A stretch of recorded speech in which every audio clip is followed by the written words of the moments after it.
Assalamualaikum warahmatullahi wabarakatuh. Iya. Baik, selamat sore juga buat Tribuners dimanapun yang dimanapun Anda berada, dan juga hari ini spesial karena kita bersama teman-teman mahasiswa yang sudah hadir bersama kita di studio kesekian nih Pak di Tribun Timur. Dan tentunya dalam hari ini program Ngobrol Politik edisi Jumat 8 November 2024, Tribuners akan disajikan berita atau informasi yang penting dan urgent untuk kita bahas nih. Karena hari ini kita sudah mengemas perbincangan kita dengan tajuk validasi data pemilih Sulawesi Selatan untuk pilkada jujur dan adil. Sudah hadir bersama Vio dan juga teman-teman di lokasi saat ini ada Bapak Romi Harminto selaku Komisioner KPU Sulawesi Selatan Divisi Data dan Informasi. Boleh tepuk tangan untuk narasumber kita hari ini. Baik. Terima kasih. Oke. Gimana kabar Pak? Alhamdulillah sehat. Alhamdulillah. Iya, kayaknya kemarin terakhir kita ketemu di tahun lalu Pak. Iya, Oke, tahun lalu. tahun lalu masih menjabat sebagai Komisioner KPU Kota Makassar. KPU Kota Oke, Makassar. dan sebagai informasi teman-teman, Pak Romi ini sejak 2018 hingga 2023 menjabat sebagai Komisioner KPU Kota Makassar dan menjadi Komisioner KPU Sulawesi Selatan, Komisioner terpilih Sulawesi Selatan itu periode 2023-2028 ya Pak? Oke. Pak, mungkin boleh bagi cerita dulu nih Pak. Bagaimana perbedaan antara menjabat di Komisioner KPU dengan Sulawesi Selatan? Ini kan kalau berbicara tentang Sulawesi Selatan semakin luas lagi nih Pak cakupannya, 24 kabupaten kota. Ya, kalau dikatakan perbedaannya sangat berbeda sekali ya teman-teman Tribuners. Kalau kita di level kabupaten kota, jadi gini, secara struktur KPU RI adalah regulator yang membuat aturan, kemudian KPU Provinsi adalah koordinator yang mengkoordinasikan instruksi dari atas, dan KPU Kabupaten Kota adalah eksekutor yang melaksanakan instruksi. Jadi kalau ditanya perbedaannya ya bedalah. Kalau dulu kami di level Kabupaten Kota bersama teman-teman Komisioner KPU Kota Makassar, itu kita langsung eksekusi, taktisnya langsung. Sambil melaporkan hasil kerja kita ke pimpinan di provinsi. Nah kalau kita kerja di provinsi, kita mengkoordinir, kita mengecek 24 kabupaten kota bagaimana progresnya. Jadi feedback itu ke bawah ke atas selalu ya, harus sering ke daerah untuk ngontrol gitu kan. Jadi lebih banyak koordinasinya kalau di provinsi. Provinsi, oke baik. Pak Romi berarti sering bolak-balik daerah. Terakhir ke daerah mana? Apa ya kemarin? Sinjai kayaknya. Sinjai, oke. Berarti kalau berbicara tentang ada daerah-daerah tertentu yang harus selalu diupdate, bukan tertentu sih, harusnya semua ya Pak, Iya. 24 kabupaten kota yang ada di Sulawesi Selatan. Pemutakhiran data terakhir itu di tanggal berapa Pak, boleh tahu? Pemutakhiran kemarin kita di bulan, sekarang udah bulan Oktober ya, bulan November. Juni, November ya, bulan Iya. Juni kemarin kita Bulan Juni. DPT. Oh, oke, bulan Juni berarti ada gap sekitar 5 bulan. Juni, Sorry. Juli, Agustus, September, Oktober. Agustus. Oke, Agustus ya Pak. Sorry, Agustus. September, Oktober, November. Ada 3 bulan Iya. hingga hari ini. Oh, 2 Iya. bulan lebih Pak. 2 bulan ya? lebih, benar. Oke. Dan dalam 2 bulan lebih ini kira-kira tidak ada perubahan data lagi Pak? Alhamdulillah kalau sudah menjadi DPT itu sudah tidak ada perubahan lagi. Jadi kronologisnya gini, ini data nih, kita ngambilkan data dari Dirjen Dukcapil. Dirjen Dukcapil menyerahkan ke Kementerian Dalam Negeri. Kementerian Dalam Negeri menyerahkan ke KPU RI. KPU RI menurunkan ke KPU Provinsi dan KPU Kabupaten Kota. Nah, di KPU Kabupaten Kota itu yang harus dilakukan adalah pengecekan data tersebut. Jadi datanya teman-teman ada semua sama kami. Itu namanya data agregat. Agregat itu data 6 bulan, data 6 bulanan. Jadi setiap 6 bulan itu diupdate. Nah, turun ke kami harus ngeceknya gimana ya dengan mekanisme coklit. Kita datangi, masih ingat kan kalau didatangi rumahnya dicoklit, namanya siapa Pak, dilihat KTP-nya dan lain sebagainya. Dan itulah setelah coklit itu kita tetapkanlah secara berjenjang mulai dari tingkat kelurahan atau PPS, kemudian tingkat kecamatan atau PPK, kemudian di kabupaten kota, kemudian menjadi daftar sementara, daftar pemilih sementara, turun lagi, ke bawah lagi, minta laporan, ada yang pindah, kan nggak bisa kita larang orang pindah rumah ini. Pindah domisili tidak bisa kita larang. Mohon maaf juga kalau meninggal juga tidak bisa juga kita larang orang meninggal. Jangan dulu meninggal.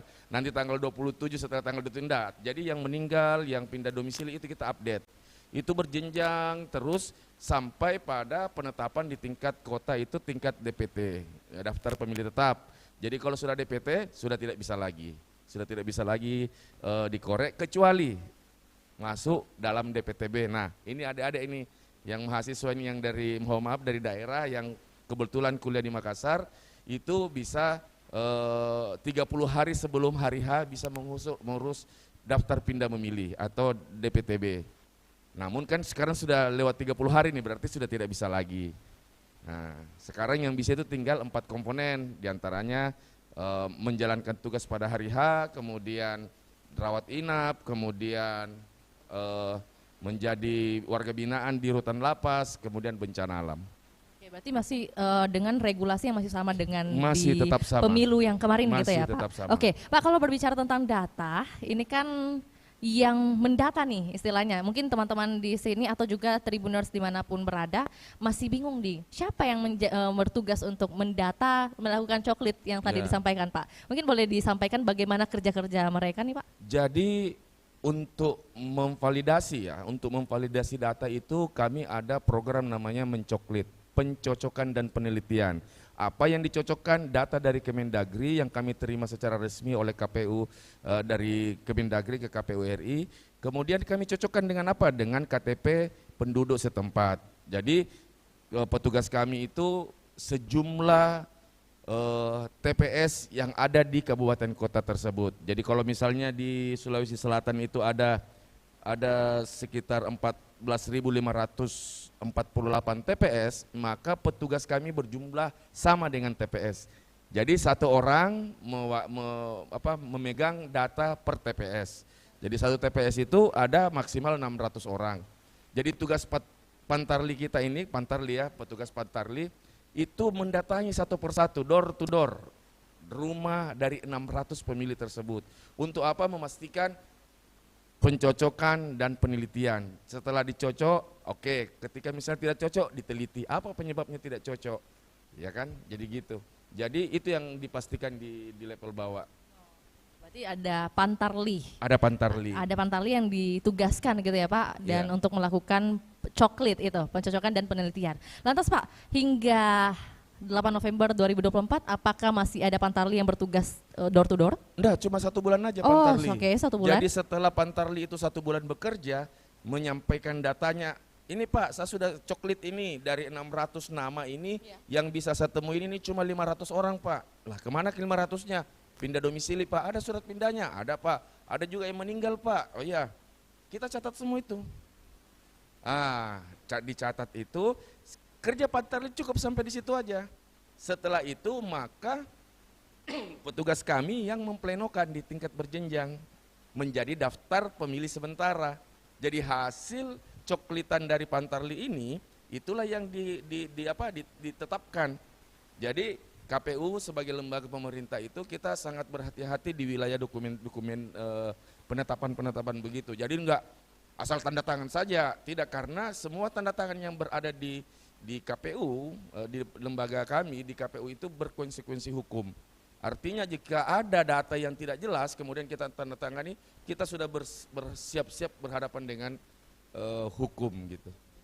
Oke, mohon maaf Pak Romi, mungkin kita juga butuh kejelasan nih. Tadi kan pertanyaan Vio menyoal kapan pemutakhiran data terakhir dilakukan, itu di bulan Agustus, benar? Iya. Iya, lantas jika dalam 2 bulan ini kita tidak meminta-minta ada yang meninggal atau pindah seperti yang tadi disampaikan, itu kira-kira datanya bagaimana Pak?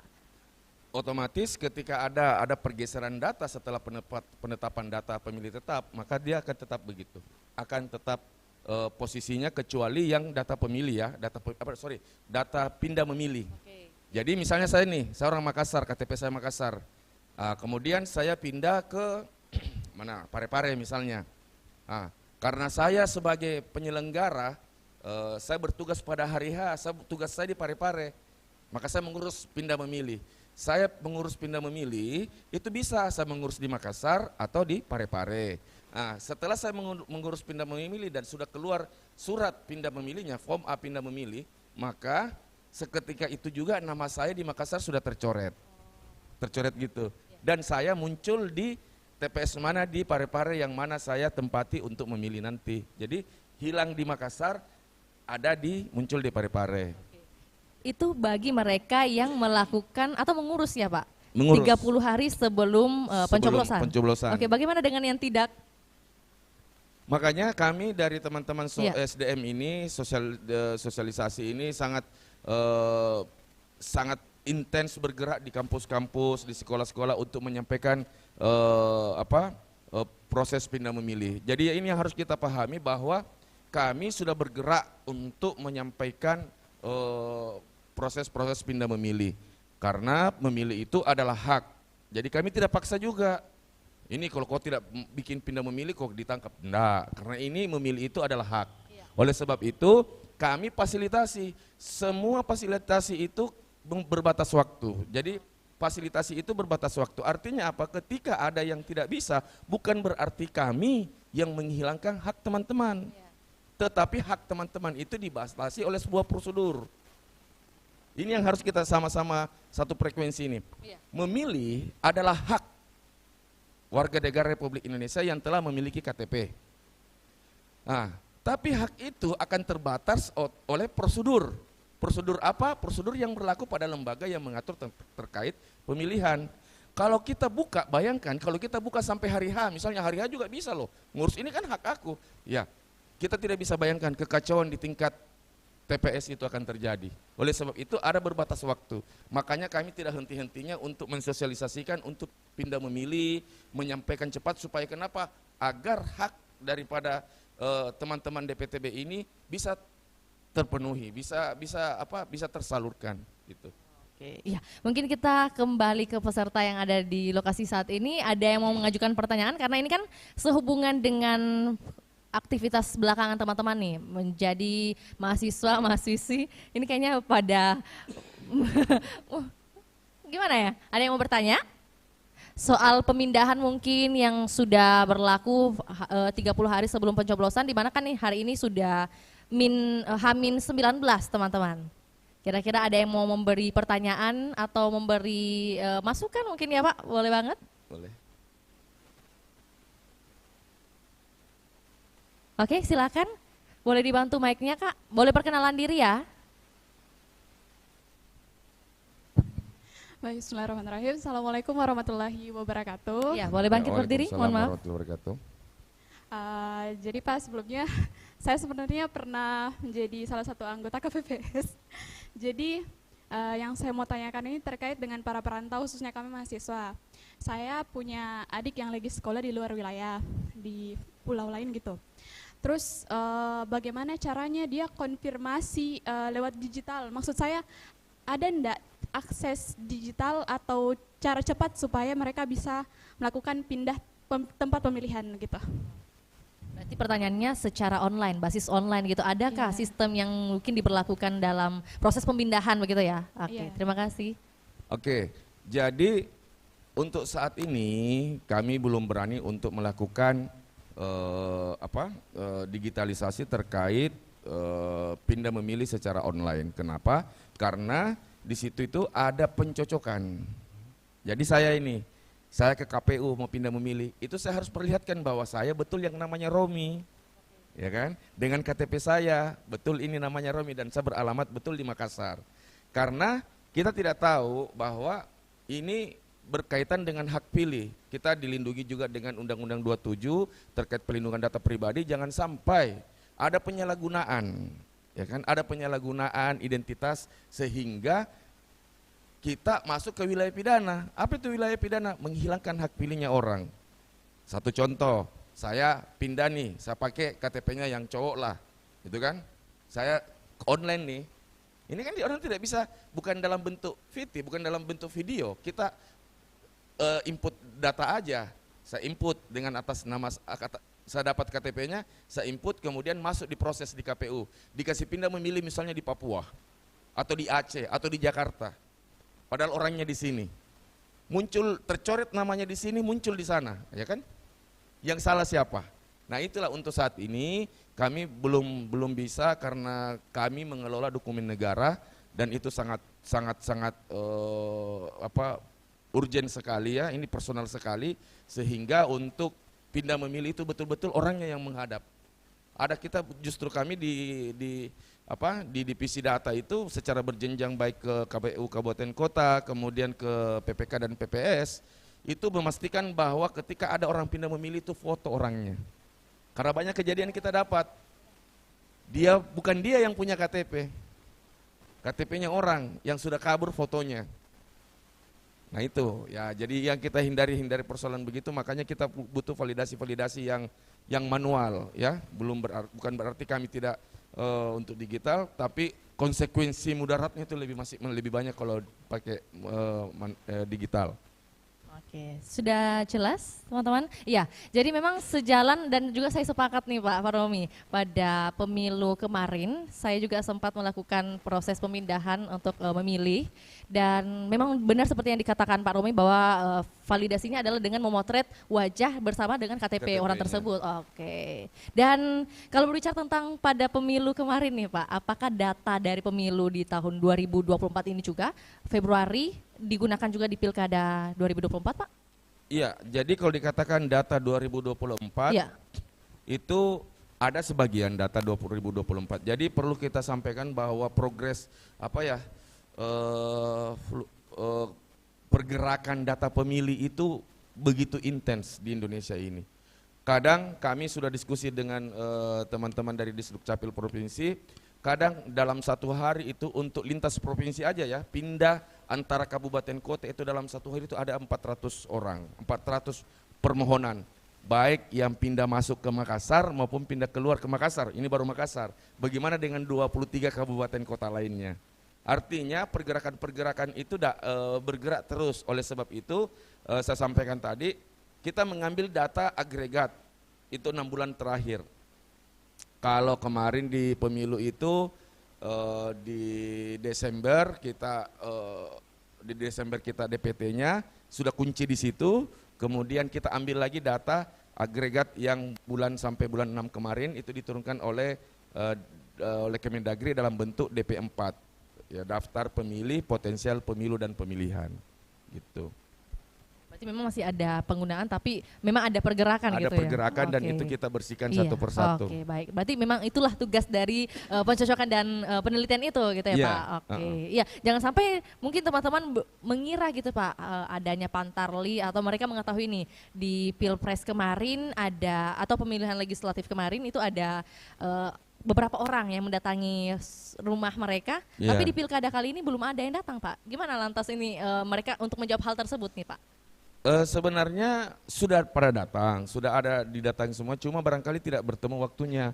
Kebetulan aja misalnya lagi keluar, tapi kami sudah pastikan ke pantarli kami untuk memastikan kunjungannya ke rumah-rumah.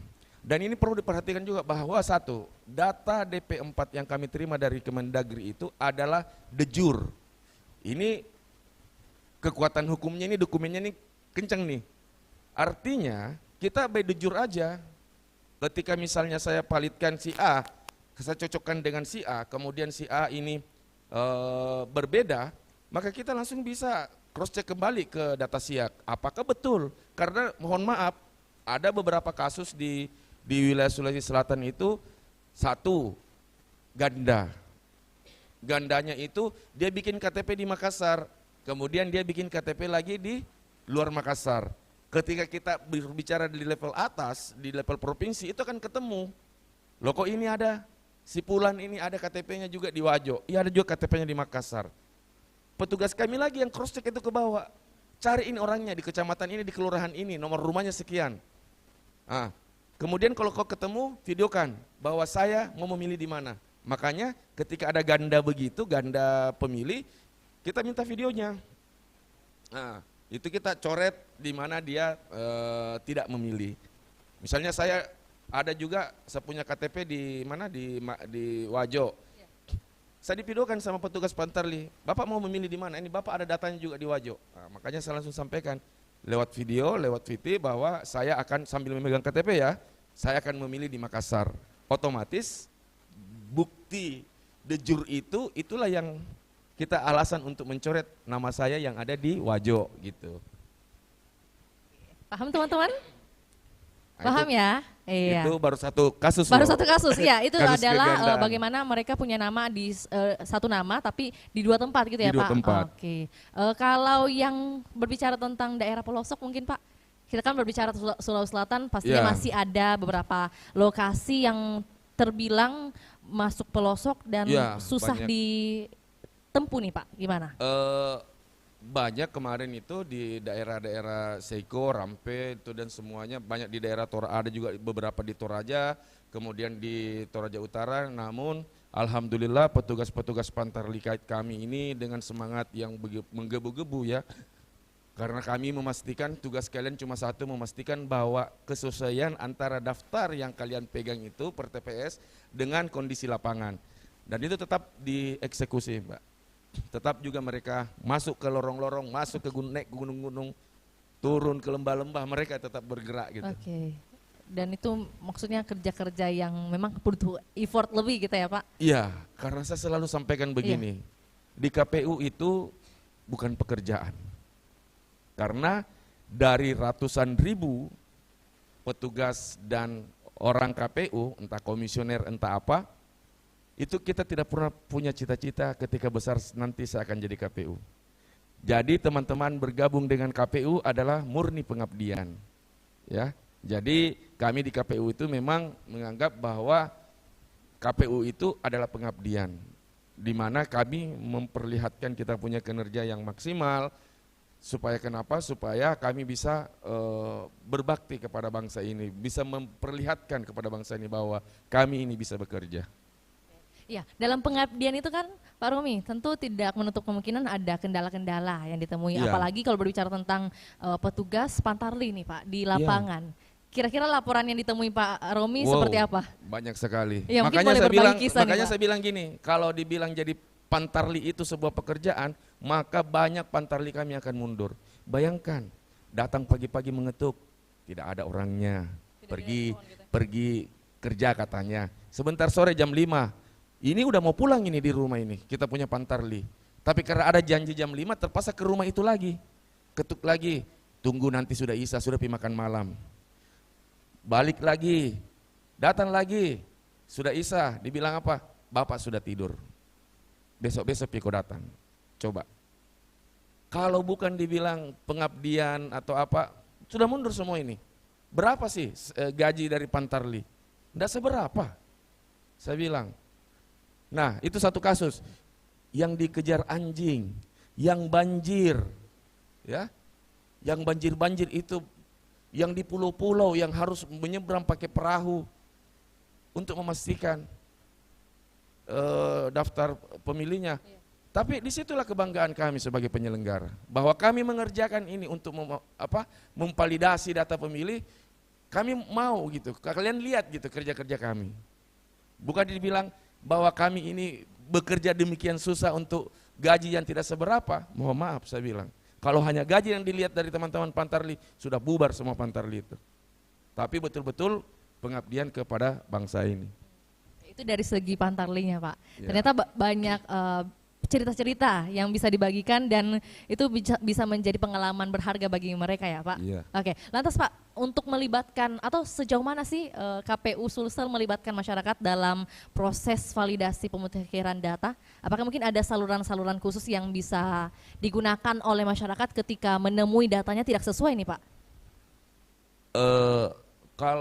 Kalau untuk melibatkan masyarakat, kami sebagai lembaga negara ini, lembaga pemerintah, kami diwajibkan untuk menyampaikan hasil-hasil keputusan di setiap jenjangnya. Jadi kayak kemarin, ini sebentar lagi nih akan ada pengumuman-pengumuman DPT yang dilengketkan di setiap kelurahan.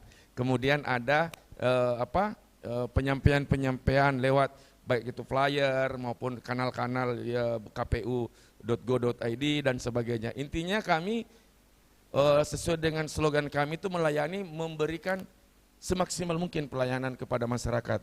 Untuk melibatkan mereka juga, masyarakat juga, kami tidak tebang pilih, kami buka betul salurannya dan tidak ada silakan siapa yang mau mendaftar silakan. Oleh sebab itu sinergitas teman-teman penyelenggara dengan masyarakat itu sangat sangat kami butuhkan. Oke, iya jadi maksudnya terbuka untuk siapapun mungkin Untuk siapapun. dari segi mau bergabung menjadi Pantarli gitu ya Iya. pada momen sebelumnya yang dimaksud. Kemudian saat ini bagaimana membantulah menggunakan hak suaranya dengan Iya. tepat gitu ya Pak. Iya. Oke, Pak Romi, kalau berbicara tentang data pemilih di Sulawesi Selatan, DPT-nya akan diumumkan tanggal berapa? Sudah diumumkan. Oke. 6 Dan angkanya ada di angka berapa Pak? di 6.680.807. Ada perbedaan dengan Pilpres? Ada pergeseran sedikit. Pergeseran Iya, sekitar- naik atau turun? Kemarin 867 kemarin 6 ke bawah kayaknya, Semakin Iya. turun Pak. turun. Karena Iya. jadi gini, logikanya data gini. Ketika validasinya kencang, itu betul-betul terfilter betul ini. Nah, jadi mohon maaf, ada yang kejadian itu sudah meninggal, tapi masih ada namanya di TPS. Nah itu yang kita bersihkan itu. Wah sudah meninggal ini sudah 2 tahun meninggal. Nah itu kita bersihkan, kita hapus. Nah, jadi betul-betul kita validasinya itu kita filter baik-baik betul semua data-data pemilih itu. Ya. Kalau berbicara tentang menjelang 19 hari pencoblosan Pak ya, ini tidak terasa 2 minggu lagi teman-teman. Tentunya menjadi pertanyaan juga KPU Sulawesi Selatan sedang aktif melakukan apa saja nih Pak 19 hari belakangan menuju pencoblosan. Ini 19 hari itu kalau kita di KPU itu sudah ada instruksi tanda kutip ya dilarang sakit.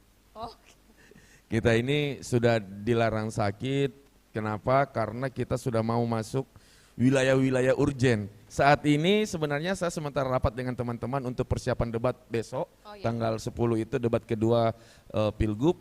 Namun karena ada undangan dari Tribun, saya pamit dulu untuk ke sini teman-teman Tribun ya untuk menyampaikan juga ide-ide tentang apa-apa yang sementara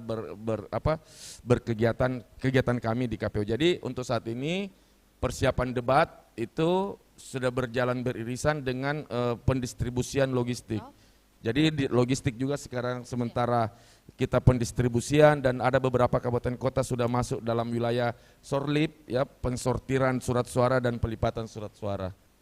Untuk wilayah teknis dan data ini sementara kita lakukan bimtek terkait tungsurah dan sirekap. Jadi kita juga sudah mulai mengajarkan melakukan simulasi sirekap gitu. Berarti kalau berbicara tentang data dan juga penyaluran logistik nih Pak ya, kira-kira boleh disampaikan nggak Pak daerah mana yang paling sulit untuk penyalurannya agak sulit nih maksud saya? Ya kalau seperti yang lalu-lalu ya pulau-pulau dengan gunung. Kalau ketika kita berbicara masih tentang dengan hal yang sama itu gitu ya? Pulau kayak misalnya di Pangkep itu ada pulaunya lebih dekat kita ke Lombok daripada balik ke Pangkep. Jadi ada satu pulau apa ya kemarin saya lupa juga. Itu pulaunya lebih dekat kalau kita ke Pulau Lombok dibanding ke Pangkepnya. Padahal itu masih dalam wilayahnya Pangkep. Kalau di Lutra itu ya otomatis Seikolah. Seikolah yang mana kalau naik ojeknya itu jutaan katanya. Iya, benar. Saya juga belum pernah coba ke sana. Katanya informasi di situ tuh tinggal kita bayar ojek 25.000 udah sampai di langit gitu. Saking jauhnya. Tapi semuanya kami semuanya kami pastikan bahwa tepat pada posisinya. Kami pastikan kepada penyelenggara kami baik yang di Lutra, di Lutim, kemudian di Toraja Utara, di Torut, ya di Enrekang yang pegunungan. Kami pastikan kepada teman-teman kami, pasukan kami di bawah bahwa distribusi logistik itu tidak ada alasan. Pokoknya kita harus pastikan nyampe. Dan ini by dokumen semua. Jadi ketika penerimaan logistik dan sebagainya itu kita ada berita acara, kemudian tanda tangan, kemudian dokumentasi dan sebagainya. Itulah yang kalau di KPU provinsi kita memastikan itu. Iya. Sedang mengusahakan hal-hal tersebut. Iya. Oke Pak. Kalau berbicara tentang data pemilih khususnya generasi milenial nih Pak, apakah menjadi sumbangsi terbesar masih sama dengan Pilpres kemarin? Pastinya sejalan ya Pak? Masih, tunggu dulu saya ada datanya. Siap. Ada data nih. Kalau berbicara tentang data kayaknya lebih seru Pak. Baik. Sembari menunggu Pak Romi menilik data-data yang akan disampaikan buat teman-teman, ini kami persilakan untuk teman-teman bisa mengajukan pertanyaan karena kita akan juga memberikan hadiah ya. Hadiah bagi para penanya. Oke, ada yang mau bertanya ternyata. Iya. Sembari Pak Romi mencari datanya, kita menampung pertanyaan dari siapa? Saudara siapa? Boleh perkenalan diri? Iya, kayaknya ketika saya mengatakan ada hadiah gitu Pak. Bagi yang mau bertanya, semua antusias ya Pak? Gak apa-apa, silahkan perkenalan diri. Ya, Assalamualaikum warahmatullahi wabarakatuh. Perkenalkan, nama saya Muhammad Yasir Safri, mahasiswa dari Sekolah Tinggi Agama Islam Negeri Majene. Pertanyaannya Pak, kebetulan kan saya asli Sulbar. Kemudian kalau ingin memilih di Sulsel kan harus pindah begitu. Tapi setelah pindah, kemudian apakah kita memilih calon yang ada di Sulbar? Apakah kita memilih calon yang ada di Sulbar atau justru yang ada di Sulsel begitu? Ya, terima kasih. Baik, Ya. terima kasih Yasir. Langsung Kalau dijawab. Boleh? untuk pindah memilih di proses pilkada itu antar provinsi itu tidak bisa. Oh. Ya, karena beda kalau dalam satu provinsi, orang Luwu misalnya pergi ke Makassar, dia masih bisa pindah memilih dengan catatan dia memilih bukan lagi Bupati Luwu, bukan juga Wali Kota Makassar, tetapi dia milih gubernur. Karena masih di wilayah yang sama. Terus bagaimana Pak kalau dari Sulbar pindah ke Sulsel? Oh enggak bisa, tidak ada di situ ya. Jadi kita hanya meladeni pindah antar dalam provinsi. Kalau pindah antar provinsi enggak ada. Berarti ini juga diatur dalam undang-undang gitu ya Pak? Ya ada dalam undang-undang. Undang-undang Untuk dari pilkada KPU. ya, untuk pilkada. Oh. Kalau pemilu boleh. Mau udah ke Baik, Aceh, baik. ke Papua boleh. Kita memilih presiden kan. Iya. Nah sekarang yang jadi masalahnya yang paling tinggi kita pilih ini gubernur.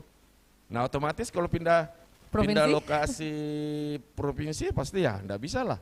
Oke. Ya ini terima kasih Yasir atas pertanyaannya. Maksudnya ini juga pertanyaan bagus Pak, karena jangan sampai para perantau gitu ya, Ya. mungkin mengetahui bahwa ini ada 30 hari nih menjelang pemilihan, ini ada proses pemindahan nih. Jangan sampai mereka berpikir bahwa bisa pindah provinsi Oh, gitu. iya, Tapi iya. ternyata sudah diklarifikasi dan dikonfirmasi langsung dari Pak Romi selaku bagian dari divisi data KPU Sulsel bahwa hal tersebut memang tidak berlaku dalam undang-undang dan juga regulasi dari KPU itu sendiri. Terima kasih Yasir atas pertanyaannya.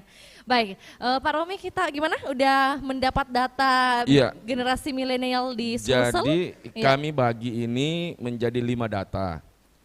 Untuk data genset ini sebanyak 672.007 pemilih.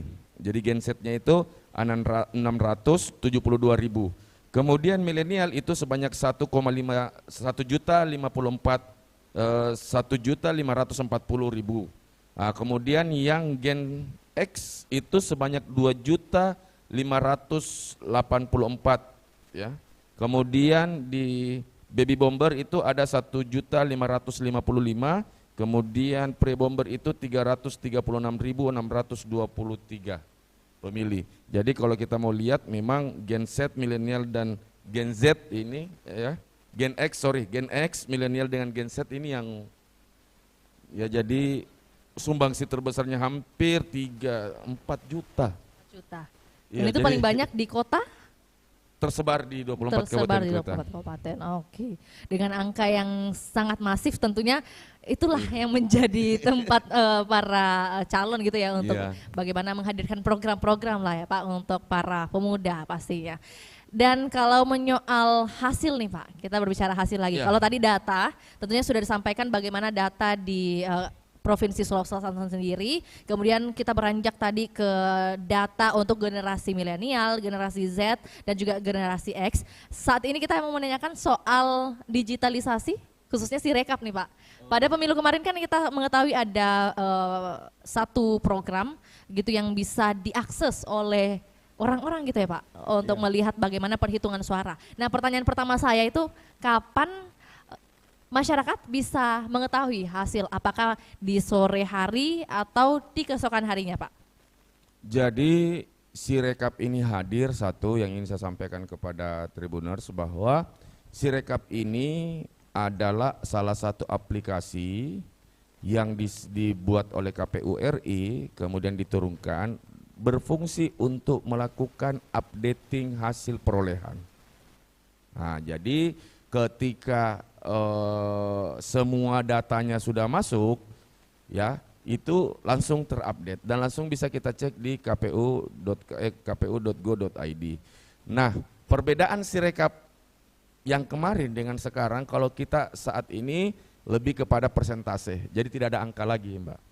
Kalau dulu kan kemarin caleg ini dapat 300 sekian, caleg ini dapat sekian, ada angka. Kalau sekarang sudah tidak ada, persentase aja, persentase bahwa berapa persen sudah masuk suara, kemudian persentasenya sudah berapa, gitu. Nah, jadi Sirekap ini sebenarnya sebagai alat bantu dan alat publikasi kepada masyarakat bahwa progres perekapan dari titik bawah itu TPS sampai ke KPU provinsi itu sudah berjalan bagaimana, sudah bergerak bagaimana. Dan ini kami yakinkan bahwa H-7 itu sudah 100% setelah hari H. Oke. Jadi setelah hari H kita sudah bisa tahu siapa mendapatkan suara tertinggi, namun belum kita tetapkan. Belum ditetapkan. Berarti seminggu ya? Seminggu setelah pencoblosan dan juga penghitungan suara. Iya. Oke. Pak, dari dua sistem yang dijelaskan Pak Romi ini, tentunya kan muncul lagi nih pertanyaan baru.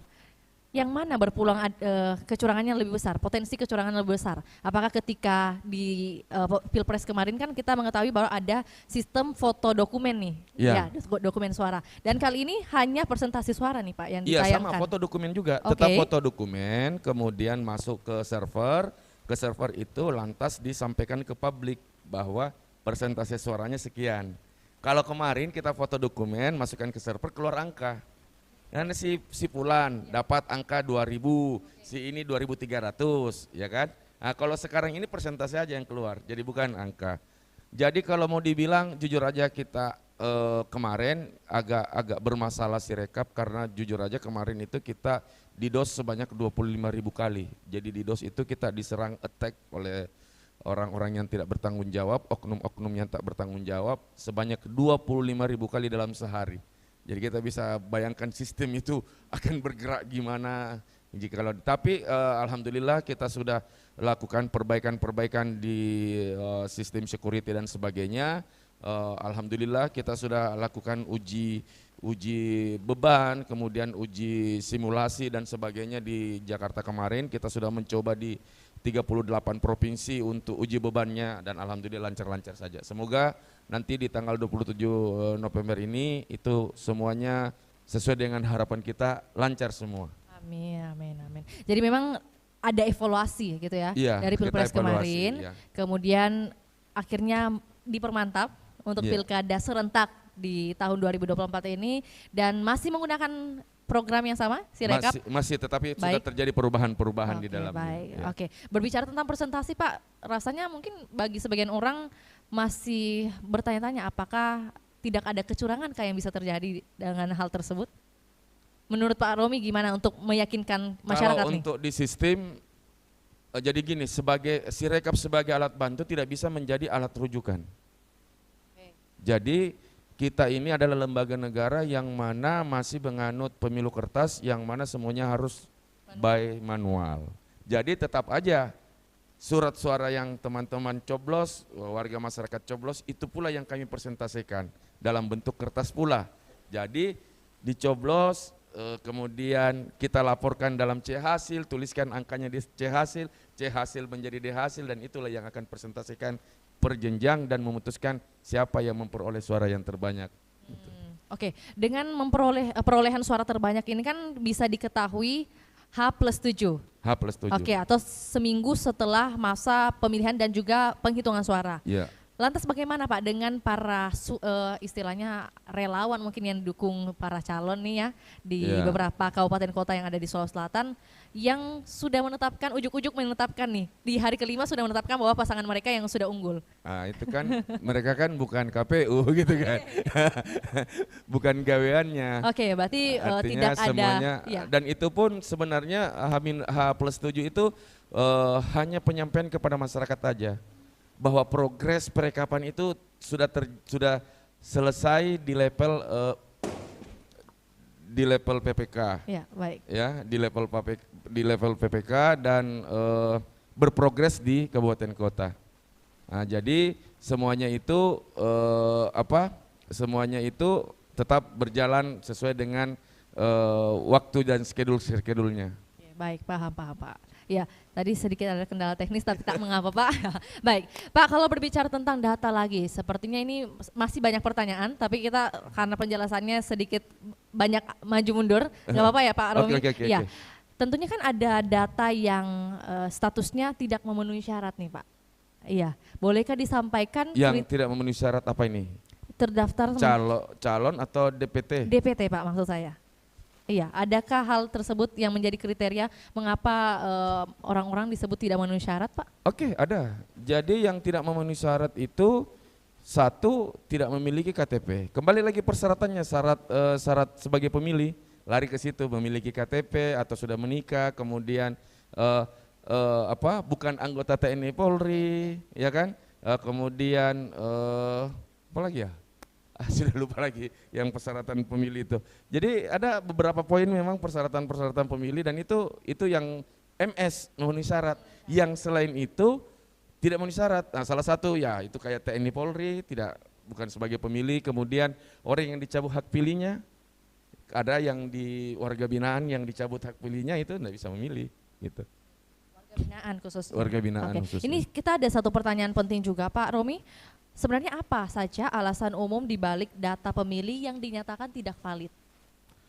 Sebenarnya kalau kita katakan ukurannya ya, ketika misalnya saya punya data nih, hasil sudah dicoklit tadi, bla bla bla dan sebagainya.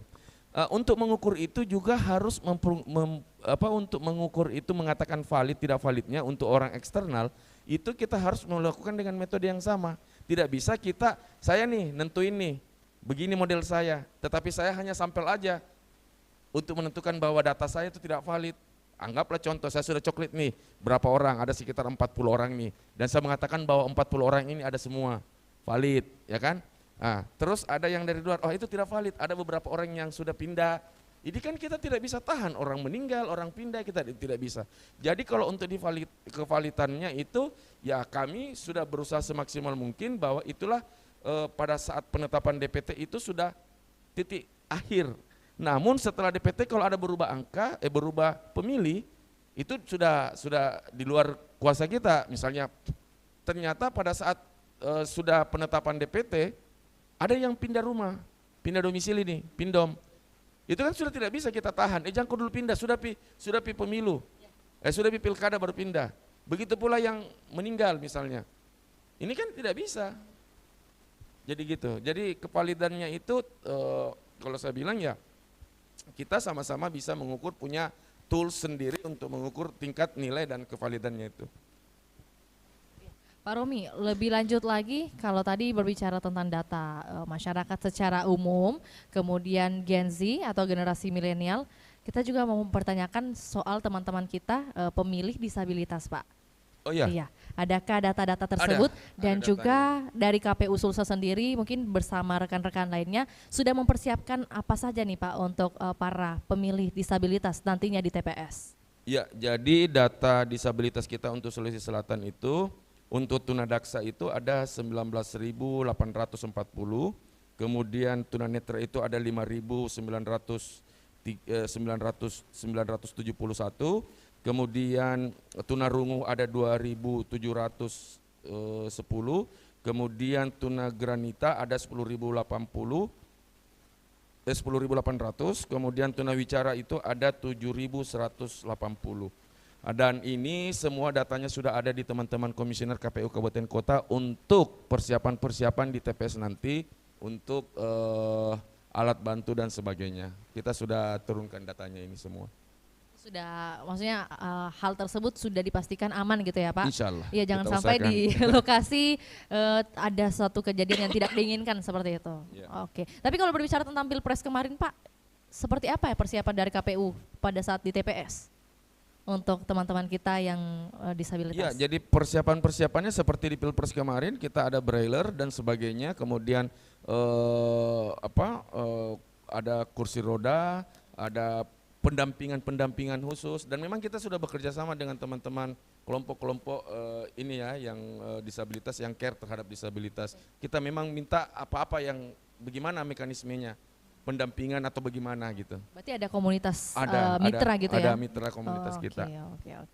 Oke, Pak, ini menyoal kita sebelum ke peserta, saya mau membuka pertanyaan lagi, Pak, menyoal teman-teman yang mau mengecek DPT-nya nih. Mungkin teman-teman di sini belum pada ngecek nih, Pak. Oke. Boleh diakses dengan cara seperti apa? Ya, cek dpt.kpu.online cek dpt.kpu.go.id. Ya.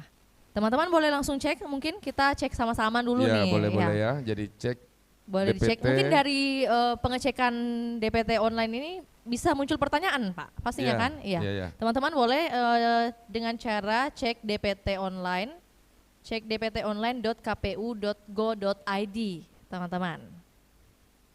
Kemudian caranya sangat gampang, tinggal masukkan nomor induk kependudukan teman-teman.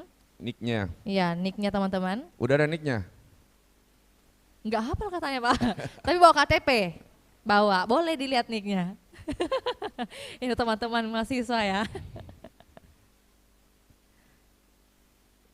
Yang laki-laki boleh cek juga. Ya, kalau yang sudah boleh diperlihatkan di lokasi pemilihannya di mana, kemudian di TPS berapa, itu kan udah lengkap. Iya, ada lengkap itu, ada TPS-nya. Sudah ada? Sudah ada. Dan setelah ini kita mau minta teman-teman untuk mengajukan pertanyaan lagi, Pak.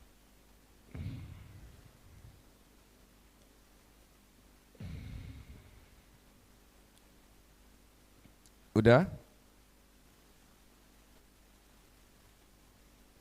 Berarti baru ketahuan nih, Pak, baru ngecek DPT. Baru ngecek dia nih. Atau mereka udah tahu bahwa TPS-nya di nomor berapa dari keluarga mungkin. Ya. Yang ini pakai baju merah bisa apa di TPS mana? Yang baju merah, alma mater merah? Sudah ngecek DPT? Pak Romi tanya tuh. Di TPS berapa? Di Balambaru. Oh iya. Ada kan mapnya juga di situ kan? Map TPS-nya ada. Ah ya, jadi lengkap dengan mapnya. Jadi di situ aja sudah kita ini dan lengkap dengan mapnya semua.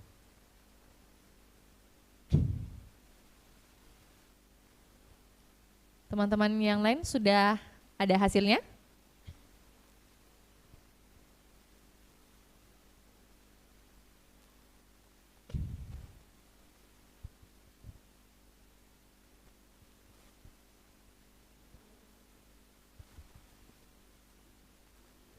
Kayaknya pada nggak hafal nicknya.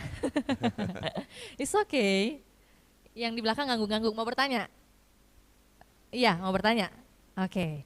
Boleh dibantu untuk pertanyaan, silakan berdiri, atas nama siapa dan pertanyaannya boleh yang susah-susah ya, asal jangan matematika. Assalamualaikum warahmatullahi wabarakatuh. Saya atas nama Fitriani Nurdina dari mahasiswa Universitas Negeri Makassar. Pertanyaan saya yaitu, bagaimana KPU mengambil langkah jika aplikasi Sirekap mengalami maintenance atau tiba-tiba mengalami bermasalah saat perhitungan suara? Terima kasih. Ini pertanyaan yang saya simpan, Pak. Benar. Tapi nggak apa-apa, silakan. Pak Romi mungkin langsung jawab pertanyaan dari Fitriani ya. Ya, jadi gini, berbicara tentang aplikasi, saya sendiri orang IT dan saya bilang tidak ada aplikasi yang 100% sempurna. Tidak ada satupun aplikasi di muka bumi ini yang tidak punya kelemahan. Semuanya punya kelemahan. Nah sekarang misalnya di 404 ya, kalau kita kode masalah itu di aplikasi itu 404, bad gateway dan sebagainya. Bagaimana sebenarnya kalau pada saat hari H nanti ini Sirekap mampet gitu. Bagaimana kalau dia bad gateway, bagaimana dia ketika 404 dan sebagainya. Kembali lagi saya sampaikan tadi bahwa Sirekap adalah alat bantu. ya, bukan dokumen negara. Beda dengan hitungan manual. Makanya Sirekap ini kalau kita ibaratkan sebagai sebuah perkawinan, maka tungsurannya, manualnya ini itu merupakan panitia pelaksana. Nah, Sirekapnya ini divisi dokumentasi yang foto-foto. Nah, sama aja kalau bilang divisi foto-foto, kalau hilangnya atau lobet ki, bagaimana? Ya kan? Apakah pestanya harus berhenti? Enggak kan? Kalau hilang handphonenya atau hilang kameranya, apakah langsung kita kasih tahu pengantin bubar? Enggak kan? Tetap saja.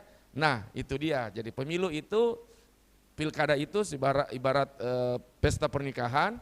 Teman-teman tungsura, teman-teman teknis, teman-teman divisi yang menangani secara manual itu berjalan juga. Nah, kami di divisi data yang menghandle Sirekap ini hanya memastikan gambar aja. Kami foto, tag, ini foto. Dan kami publish, ini loh sudah menikah gitu kan. Jadi gitu loh analoginya.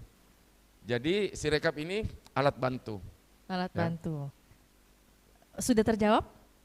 Sudah terjawab ya. Jadi sudah lengkap dengan analoginya bahwa seperti dalam suatu prosesi pernikahan gitu ya. Pilkada ini merupakan prosesinya, pilkada ini merupakan prosesinya dan Sirekap ini merupakan alat yang digunakan bantu untuk mendokumentasikan prosesi tersebut. Oke, ada pertanyaan lagi? Oke. Ini kalau diiming-imingi hadiah ini Pak. Tapi nggak apa-apa. Yang mana dulu? Kayaknya kita ke laki-laki dulu ya. Di sini dulu kemudian di sini. Oke, sudah ada berapa pertanyaan? Sudah 3 dengan ini? Cek. Oke, silakan. Baik, Assalamualaikum warahmatullahi wabarakatuh. Waalaikumsalam warahmatullahi wabarakatuh. Perkenalkan, nama saya Ahmad Faresi dari Universitas Negeri Makassar.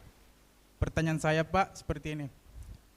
Apabila ke depan terbukti ada salah satu paslon melakukan kecurangan, apa langkah KPU untuk menangani masalah tersebut? Apakah ada pemilihan pencoblosan ulang atau langsung didiskualifikasi? Terima kasih Pak. Jangan dulu, saya mau tanya dulu. Kecurangan di mana ini? Masuk saya, apakah kecurangan yang ditemukan oleh teman-teman Bawaslu atau yang diperkarakan di sidang MK? Ya kan? Kecurangannya itu Pak di masalah pencoblosan. Pencoblosan, itu PSU, pemilihan suara ulang. Nah, tapi itu prosedur untuk PSU itu tidak serta-merta juga, ada curang ini, kita langsung PSU, tidak, harus ada ada administrasinya. Nah, itu dilaporkan oleh PTPS, pengawas dari teman-teman Bawaslu bahwa terjadi kecurangan dan harus dilakukan perhitungan suara ulang. Tapi kalau misalnya sudah terjadi, tidak ada yang lapor, kemudian pada saat rekap berjenjang, kemudian baru terbukti, ada loh kecurangan di sini, itu nanti di MK disengketakan. Begitu. Iya Pak. Terima kasih Pak. Iya. Oke, jadi ada alur Pak Resi ya. Ada alur ketika akan dilakukan PSU dan ditemui ada kecurangan gitu ya Pak Romi. Oke, bahkan lebih tingginya lagi atau maksudnya kasus lebih tinggi lagi dari hal tersebut akan diputuskan di MK gitu. Diputuskan di MK. Oke, iya. baik. Baik, pertanyaan kelima. Seperti janji saya di sisi sini dulu ya, mohon maaf. Oke, silakan perkenalan diri jauh-jauh dari Majene ya. Assalamualaikum warahmatullahi wabarakatuh. Waalaikumsalam warahmatullahi wabarakatuh. Perkenalkan, nama saya Muhammad Saleh. Asal dari kampus Stein Majene, jurusan Prodi Komunikasi dan Penyiaran Islam. Nah, sebelum masuk ke pertanyaannya, saya mau bercerita dulu sedikit pengalamannya. Iya. Baik, iya. Waktunya 1 jam dimulai dari sekarang. Iya. Oke, silakan.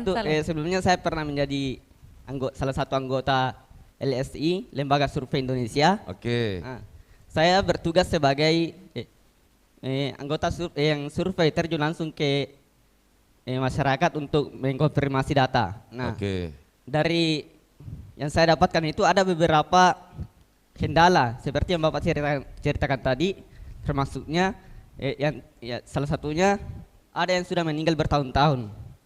Ya, betul tadi? Ya. Yang saya tanyakan, yang saya mau konfirmasi ke Bapak kembali, berapa tahun sekali dalam pemeriksaan data? Mau konfirmasi dulu berapa Pak? Oke, pertanyaannya hanya berapa kali ya? Ya, dalam setahun untuk? Ya, seumpama dalam setahun itu 2 kali, lalu kenapa ada orang yang sudah meninggal dalam 2 tahun ini, masih ada namanya. Masih belum terbarui. Ya. Kira-kira bagaimana itu, Pak? Paham. Oke. Jangan dulu, kau semester berapa? Semester 7, Pak. Semester 7. Saya waktu semester 7 tidak jago kayak kau. Tepuk tangan dulu. Mau saya tambahkan sedikit, Pak. Mau saya tambahkan sedikit untuk konfirmasi kevalidan data yang saya bilang itu. Begini, Pak. Oke. Karena pengalamannya gitu ya. Tunggu. Ini saya rasa ini, Pak, bukan sebagai tidak kesengajaan, tapi ini sudah menjadi kebiasaan. Kenapa? Kenapa saya nyatakan dari beberapa anggota saya yang melakukan survei itu penyakitnya sama. Ya. Dari beberapa kabupaten yang berbeda. Ya. Itu, Pak. Oke. Mungkin apakah memang tidak bekerja atau bagaimana? Iya. Jadi begini. Ini teman-teman harus tahu. Yang menangani persoalan kependudukan di Indonesia adalah siapa? Dinas Pendudukan dan Catatan Sipil. Dinas Dukcapil ini di-backup dengan Undang-Undang 27 terkait perlindungan data pribadi. Artinya kita tidak bisa mempergunakan sembarangan ini produk-produk Dukcapil. Karena di produk-produk Dukcapil dalam hal ini KTP itu kita memiliki one single identity number. Ada satu angka single ya. Identitas nomor kita. Jadi kita dinomori sama Dukcapil ini. Nomor kita apa itu? NIK. Itu dulu saya mau cerita. Lembaga Dukcapil punya aturan bahwa ketika ada orang berusia 17 tahun, maka dia harus mengurus KTP dan mengambilnya ke Dukcapil. Oke, yang berusia 17 tahun. Kalau berusia 16 tahun sudah bisa ambil KTP? Tidak bisa. Itu aturannya Dukcapil. Ya kan?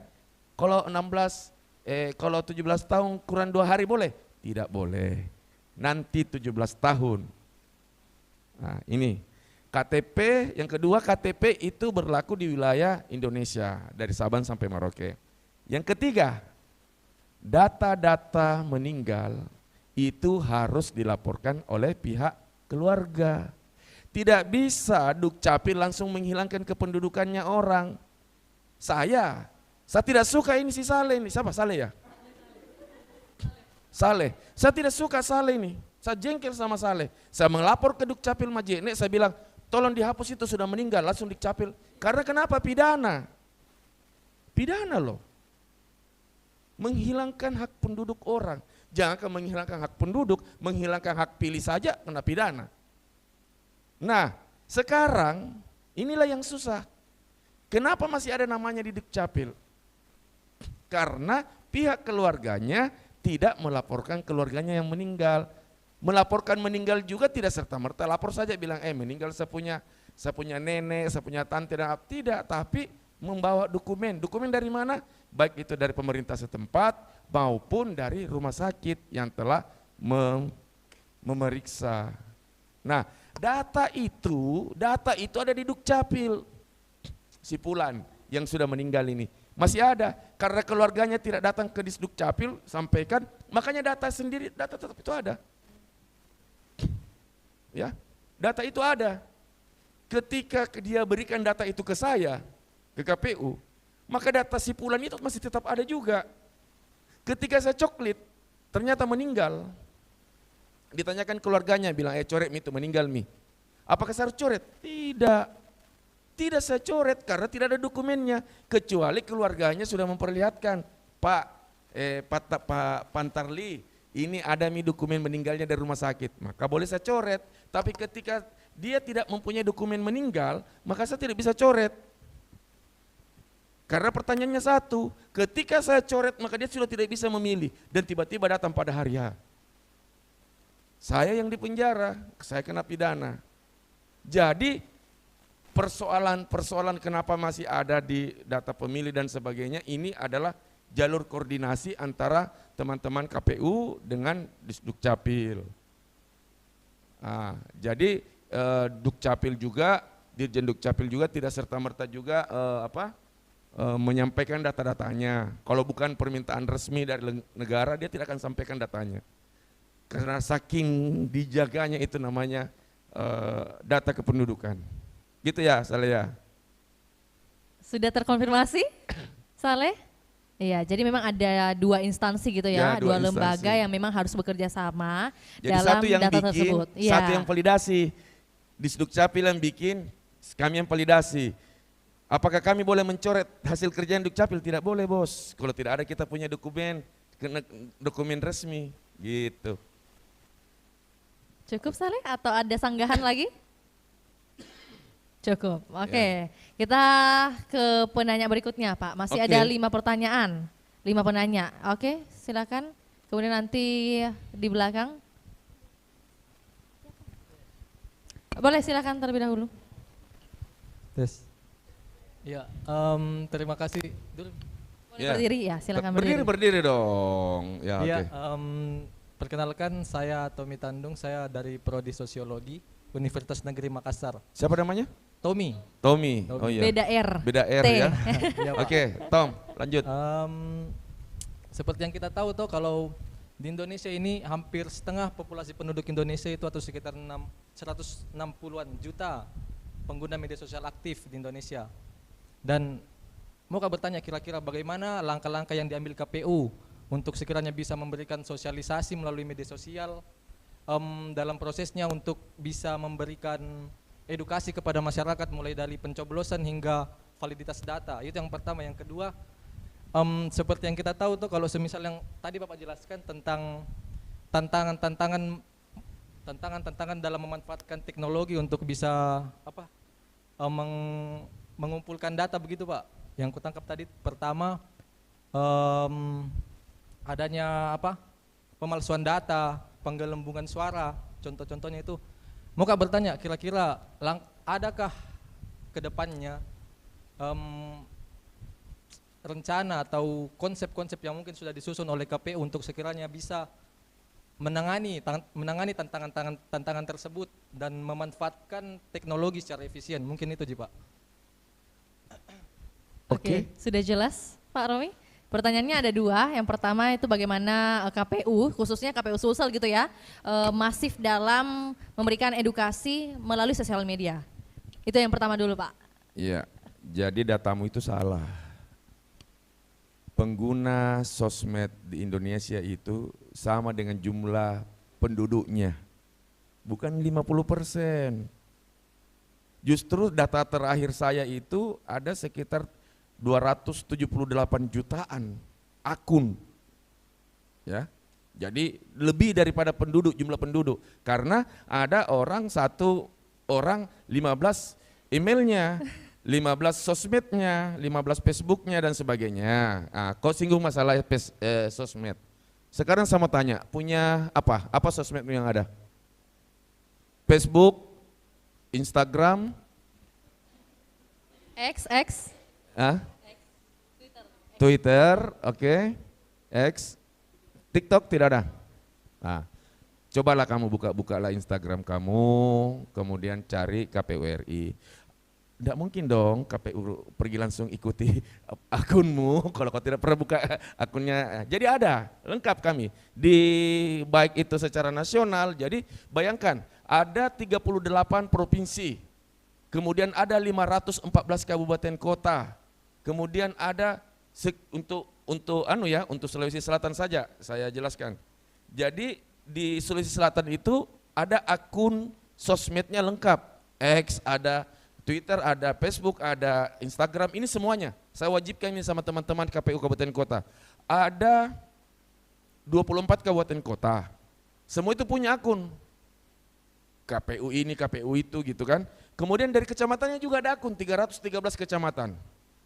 Kemudian ada kelurahan itu 3059 kelurahan, itu ada semua.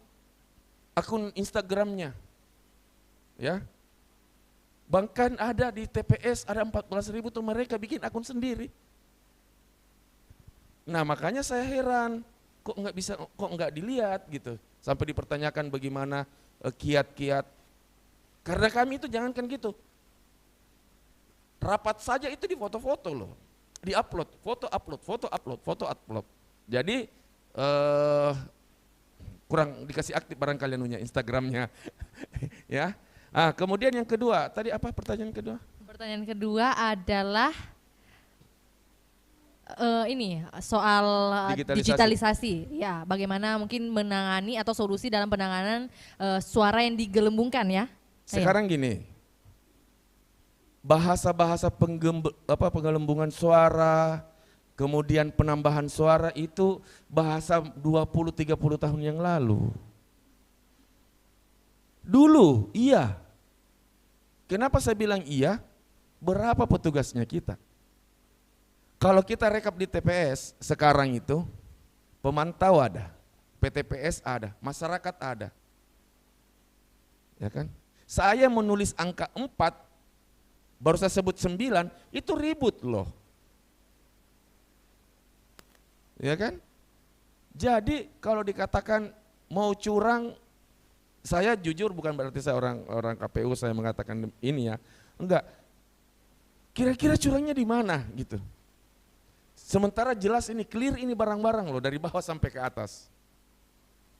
Nah, kalau saya lihat justru bukan kecurangan sih, istilahnya persoalan administrasi, ya, pencatatan dan sebagainya. Tapi kalau dibilang mau gelembungkan suara, sekarang sudah buka data orang. Nggak bisa bohong-bohong bos. Saya punya DPT, saya sudah sebar ke seluruh Sulawesi Selatan. Bahkan setiap TPS-nya ada angkanya. Jadi kalau mau dibilang mau curang-curang angkat suara, enggak, sudah bukan zamannya lagi. Dan terus bagaimana digitalisasi? Digitalisasi KPU RI dalam hal ini Pusdatin itu memacu terus digitalisasi. Kami selalu berkomitmen untuk mengupdate berbagai fitur-fitur, berbagai aplikasi yang akan kami gunakan di perhelatan pemilu maupun pilkada. Kami juga sudah diperkuat dengan PKPU 20 terkait SPBS, standar pemerintahan berbasis elektronik, yang memungkinkan kami berkreasi untuk membuat aplikasi-aplikasi yang akan kami gunakan nanti. Tapi ketika Anda berbicara effort, Indonesia belum siap effort. Karena kita masih menganut pemilih kertas. Oke? Oke. Terima kasih atas pertanyaannya Tommy, semoga ada insight baru yang bisa didapatkan. 4 pertanyaan lagi, tadi saya sudah janji yang tidak pakai kudung. Ya. Halo, perkenalkan nama saya Tasya dari Universitas Negeri Makassar. Jadi kata Bapak tadi, website itu tidak ada yang sempurna ya Pak? Iya. Nah, saya mau bertanya bagaimana kalau jika data masyarakat bocor, apakah KPU dapat menjamin keamanan data kami? Kita tahu ya sekarang AI itu sangat gampang mengubah foto. Dia cuma misalnya begini, dia tahu nik kita, alamat kita begitu, baru bisa dipakai pinjol. Baru AI itu bisa merubah, kita selfie saja begini kayak Pak, bisa mengubah wajahnya orang lain jadi kita. Ya, AI. Baru bisa dipakai pinjol begitu Pak. Iya. Terima kasih Pak. Iya. Oke. Terima kasih Tasya. Langsung dijawab Pak Romi. Sistem tidak ada yang sempurna. Oke. Kita sama-sama satu frekuensi untuk persoalan itu. Terus bagaimana dengan kebocoran data? Kami juga diikat oleh Undang-Undang 27 terkait pelindungan data pribadi.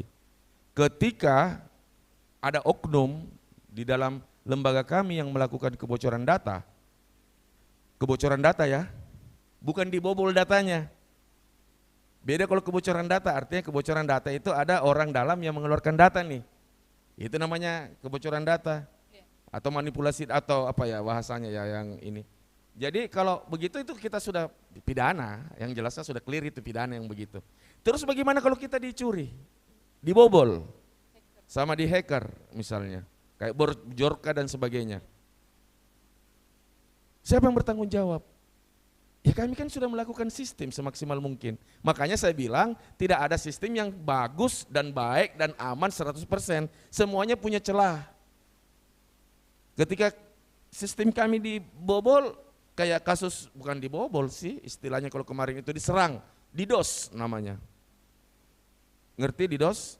Nah DDoS itu, kita DDoS kemarin itu 25.000 attack dalam sehari semalam, 24 jam 25.000 attack. Bayangkan kalau kalian dipukul itu 25 kali, 25.000 kali. Tapi alhamdulillah kita masih bisa pertahankan sistem. Nah, inilah yang kami selalu update, selalu perbaiki, selalu di sisi sininya kami terus berusaha mengupdate. Jadi apa yang dilakukan oleh KPU adalah bagaimana memperkuat yang sudah ada dan menambahkan yang memungkinkan untuk menjadi celah oknum-oknum yang tidak bertanggung jawab. Ya. Jadi kalau ditanya mengenai AI ya istilahnya itu kalau saya bisa komentar sedikit, memang salah satu kecerdasan manusia yang mana inilah yang dikhawatirkan oleh orang-orang Jepang dengan revolusi digital atau revolusi digital 4.0. Makanya di era revolusi digital 5.0 sudah tidak memakai mesin, kembali kepada SDM. Ya, jadi kalau kita berbicara AI memang itu sudah puncaknya itu. Sudah puncak kemampuan digitalisasi ya, tapi kami juga sebagai pengguna digitalisasi juga selalu berhati-hati. Tetap kami akan lakukan update-updatean untuk bagaimana menjaga sistem dengan data yang kami pegang. Gitu. Cukup Tasya? Clear ya? Oke, 3 penanya terakhir. Baik, 1, 2, 3. Silakan. Dari yang laki dulu.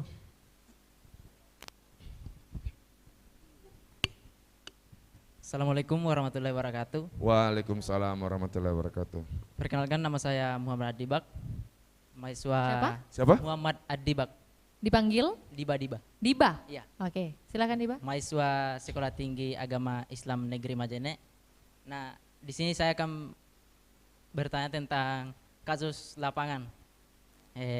Kan saya pernah jadi saksi di kampung saya. Nah, di TPS itu DPT tersebut DPT lama. Nah, DPT lama yang di situ kan. Jadi banyak orang protes Pak begitu di TPS itu. Oke. Nah, apa mungkin di Sulsel ini biasa terjadi kasus begitu Pak? Mungkin Bapak bisa apa namanya? Sampaikan. Mungkin gitu. apa penyebabnya begitu Pak? Iya. DPT Ya. lama ini kayak gimana maksudnya? Iya, makanya saya bertanya, DPT lama maksudnya DPT lama yang ada di TPS itu Pak, makanya banyak orang protes gitu. Tidak boleh melanggar itu. Anggaplah DPT pemilu 2019. Itu yang ada di TPS ya, di 2024. Iya, enggak boleh itu. Pemilu kemarin Pak. DPT bagaimana caranya ditahu DPT lama? Di situ bilang DPT lama ini. Alasannya? Enggak tahu itu Pak. Nah ini yang jadi masalah, bahasa diksi DPT lama. Iya, ini iya. kan bombastis pertanyaan banget. Besar gitu. TPS ini mempergunakan DPT lama. Sekarang saya mau tanya, alat ukurnya apa? Dikatakan DPT lama. Tidak, ini kan ada namanya Sipulan. Yang 2019 juga ada namanya Sipulan. Ya ada lah, nah orang di situ belum pindah-pindah. Makanya saya mau tanya, DPT kategori DPT lama dengan DPT baru itu bagaimana? Itu yang kita harus, jadi sebelum kita melihat mendengarkan ini ada masalah, kita analisa dulu ini masalahnya apa gitu. Kalau dikatakan DPT lama, tapi kalau memang itu pun terjadi, anggaplah DPT 2019 dipakai pada pemilu 2024, itu sudah pelanggaran pidana. Ya, sudah pidana itu, sudah PSU itu. Bisa dilaporkan penyelenggaranya itu ke kepolisian itu. Kalau sudah begitu itu. Oke? Oke, clear Diba? Ya, sepertinya ini perwakilan dari Stein ya. Stein Majene ini banyak ini Pak, pengalaman di lapangan sepertinya ya. Jadi jangan heran, saya juga alumni YAYN, jadi tenang. Tenang. Keren. Ya, 2 penanya terakhir silakan. Tadi yang berjilbab pink jilbab, dan hitam. Okay. Sampingan, kayaknya janjian deh. Silakan. Terima kasih atas kesempatan yang diberikan. Perkenalkan, nama saya Sri Hartati atau biasa dipanggil dengan Sri. Nah, pertanyaan, kan tadi itu Bapak membahas tentang pemilihan ganda. Nah, jika satu orang memiliki 2 KTP, nah di wilayah A itu KTP-nya itu atas nama si Fulan dan di wilayah B itu namanya si Fulani. Terus foto yang sama, bagaimana Bapak itu bisa memastikan bahwa di wilayah tersebut, di wilayah Sulawesi Selatan ini, yang dua tadi mempunyai KTP atas nama yang berbeda itu tidak terjadi pemilihan ganda, Pak. Terus syarat-syaratnya itu juga, Pak, untuk mengajukan data perpindahan memilih apa saja. Terima kasih. Terima kasih. Langsung dijawab Pak Romi. Kemarin data ganda kita Sulawesi, dalam Sulawesi saja itu antara kabupaten kota itu sebanyak 63.000. Jadi ada 63.000 data ganda. Kemudian luar provinsi itu ada sekitar 38.000 dan kami sudah hapus semua. Caranya itu tadi verifikasi faktual. Jadi saya suruh anggotaku pergi di rumahnya si Fulan dan saya suruh juga anggotaku di wilayah lain itu untuk pergi ke rumahnya si Fulani. Yang mana didapat, ya kan? Misalnya dia dapat ternyata ketemu sama si Fulan, video call kok di situ, kemudian videokan ki, baru kasih lihat KTP-nya. Saya akan memilih di mana. Misalnya si Fulan ada di Parepare, si Fulani ada di Makassar. Tidak mungkin dong ada satu waktu bersamaan dua orang. Tidak mungkin kan? Pas bikin video juga, ini instruksinya bersama ya. Sama-sama, saya telepon, saya punya pasukan di Parepare, saya punya PPS, coba cek itu si Fulan di sana, kau videokan dia di sana, pegang KTP-nya. Kau juga si Fulan yang di KPU di Makassar, di PPS-nya Makassar, coba kau ke rumahnya juga itu, sesuai dengan alamatnya. Maka nanti ada laporannya, oh saya tidak ketemu Pak, ya tidak ketemu, orangnya ada di Parepare, atau di Parepare tidak ada, pasti orangnya ada di Makassar. Dan ketika itu kami mencoret yang ada di Makassar misalnya, atau ada di Parepare, gitu. Yang mana yang bukti de jure-nya ada kuat, nah itu kita anukan. Kemudian yang kedua terkait pindah syarat pemilih. Jadi ada 9 kondisi untuk syarat-syaratnya sebenarnya sesuai dokumentasi sesuai dokumen aja. Jadi pindah memilih itu pindah domisili itu dibuktikan dengan KTP terbaru. Kalau pelajar itu surat ya kartu pelajar boleh, kartu mahasiswa ya.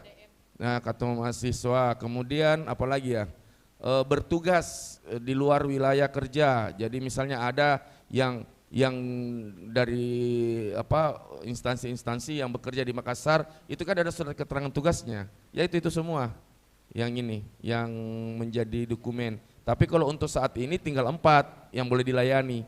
Pertama, bertugas pada hari H. Jadi siapa-siapa itu bertugas pada hari H? Dokter, kemudian suster jaga, pokoknya di rumah sakit, ya kan?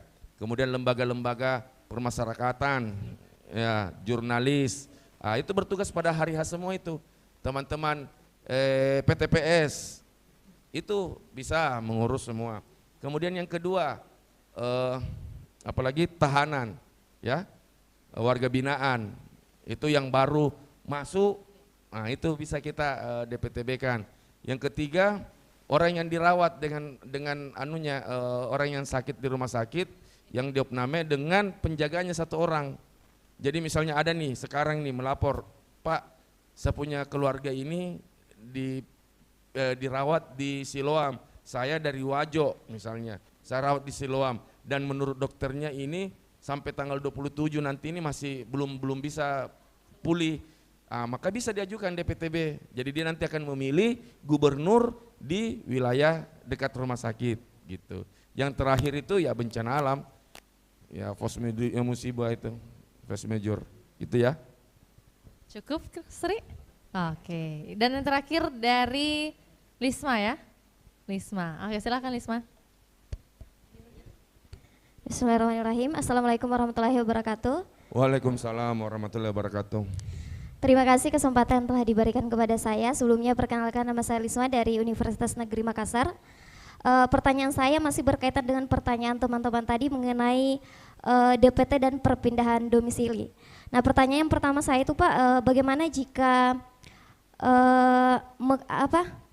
jika kita belum terdaftar di DPT, bagaimana mekanisme agar kita itu tetap dapat agar kita tetap dapat menggunakan hak pilih kita. Nah, terus yang kedua kan saya punya beberapa saudara yang hidup di perantauan Jawa, Pak. Nah, itu bagaimana, apakah orang yang berpindah domisili itu difasilitasi oleh KPU atau tidak, Pak? Terima kasih. Maksudnya pindah domisili difasilitasi DKUN? Iya. Oh. Didanai Pak. Berat ini KPU ini. Sekarang saya mau tanya dulu, umurnya udah berapa? 20. Udah punya KTP dong? Udah. Terus yang dikatakan tadi yang tidak terdaftar itu? Ada 2 Pak, yang satu punya KTP, yang satunya belum. Yang punya KTP bawa KTP-nya aja sebagai pemilih daftar pemilih khusus DPK. Kalau yang tidak punya KTP ya kita masih tanda tanya, lo kok nggak punya KTP, gitu kan? Iya. Karena kami juga ada 100.000 ini kami data kasih masuk DPT orang yang belum punya KTP karena dia sudah berusia 17 tahun per tanggal 27 Februari, gitu. Jadi kalau dibilang ada yang belum terdaftar di DPT, wow. Hebat betul gitu, maksudnya sangat jarang. Nah yang kedua masalah pindah domisili, apa tadi yang kedua pertanyaan? Pindah domisili. Pindah domisili bukan KPU yang ngurus sayang. Jadi pindah domisili itu yang bertanggung jawab itu adalah Disdukcapil karena mengenai kependudukan. Kalau kami di KPU hanya mendatangi data pemilih, menangani data pemilih. Jadi kalau data pemilih ya di wilayah kami. Tapi kalau bisa data kependudukan, pindah domisili, kemudian pelaporan meninggal dan sebagainya itu tetap di wilayah dinas kependudukan. Oke? Thank you. Oke. Terima kasih teman-teman atas pertanyaannya. Sudah cukup 10 penanya ya? Iya, karena kita juga sudah mau memasuki waktu maghrib. Jadi terima kasih Pak Romi sudah meluangkan waktunya. Ya, di tengah kesibukannya tadi ada agenda rapat tapi lebih memilih untuk berbagi kepada teman-teman dan juga Tribuners. Dan semoga informasi yang kami bagikan ini menyoal validasi data nih bisa berguna bagi kita semua dan tentunya kami mendoakan bersama Pak kesuksesan bagi KPU Sulsel terkhususnya dalam pemilihan atau pilkada serentak di tahun 2024 ini. Akhir kata Pak, sehat sukses selalu Pak Romi. Amin. Dan semoga informasi yang kami bagikan bisa bermanfaat bagi kita semua Pak. Amin. Terima kasih juga buat teman-teman yang hingga saat ini setia menyaksikan kita dan stay sampai akhir acara. Boleh minta tepuk tangan kita semua terlebih dahulu dan untuk Pak Romi juga. Baik, terima kasih dan juga kepada Tribuners hingga saat ini setia menyaksikan program Ngobrol Politik. Semoga informasi ini bisa memberikan kontribusi positif bagi kita semua dan juga kita mendoakan bersama kesuksesan pilkada serentak di tahun 2024 ini. Saya Fiorina Jiretno mewakili narasumber kita Pak Romi dan juga tim pamit undur diri. Selamat sore dan sampai jumpa. Assalamualaikum warahmatullahi wabarakatuh. Waalaikumsalam warahmatullahi wabarakatuh. Baik.